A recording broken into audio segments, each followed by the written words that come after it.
Bonjour, chers collègues, chers amis. Je suis Camille Gota, archiviste ivoirien.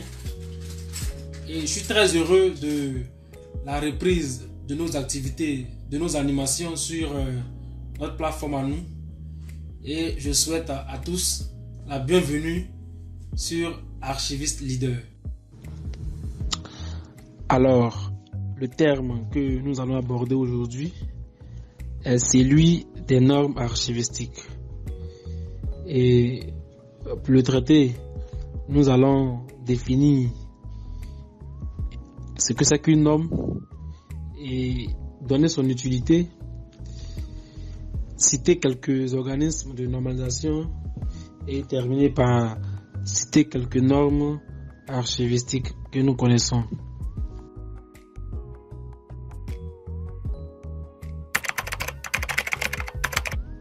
On peut dire qu'une norme est un document où est un ensemble de tests d'application volontaire, contrairement à la loi qui est obligatoire par principe.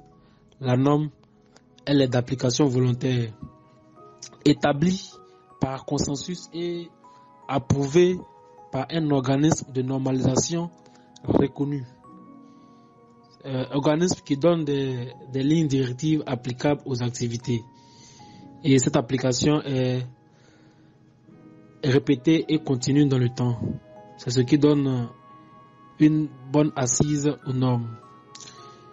Voilà, voici un peu globalement défini la notion de norme.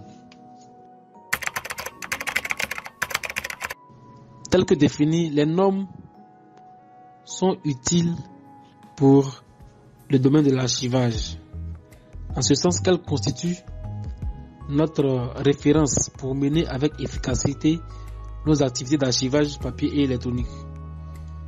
En même temps, elle nous offre la possibilité de découvrir de façon explicite les différentes étapes à parcourir et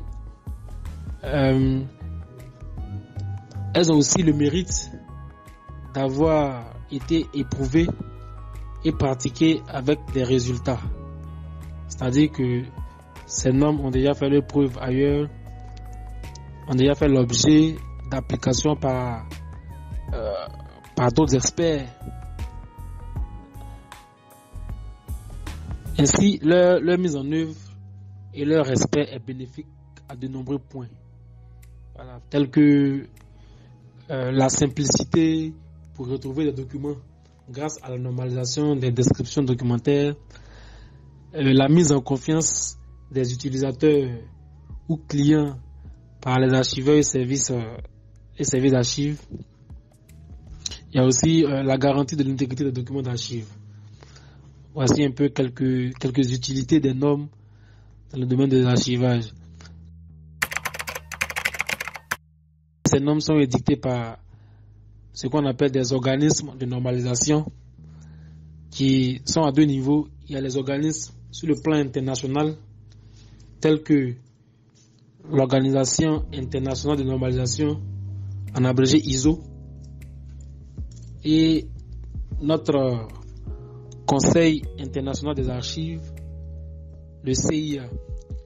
Et sur le plan national, chaque pays se dote également d'un organisme de normalisation. Et chez nous en Côte d'Ivoire, par exemple, nous avons Codinor qui est chargé de la normalisation dans différents domaines. Et on peut citer aussi en France l'AFNOR, voilà, qui normalise aussi.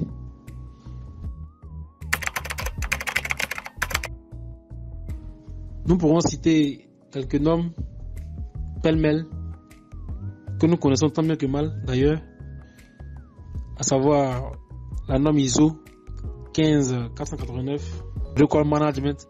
Il y a aussi la norme ISA-G ou encore la norme ISA-CPF. Il y a également la norme sur l'archivage électronique, la norme NFZ 42013.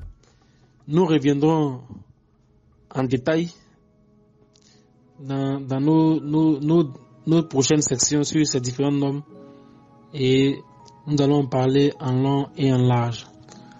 Donc voici un peu brièvement ce que je voudrais apporter comme contribution sur la question des normes et nous reviendrons sur certains détails dans nos prochaines sections.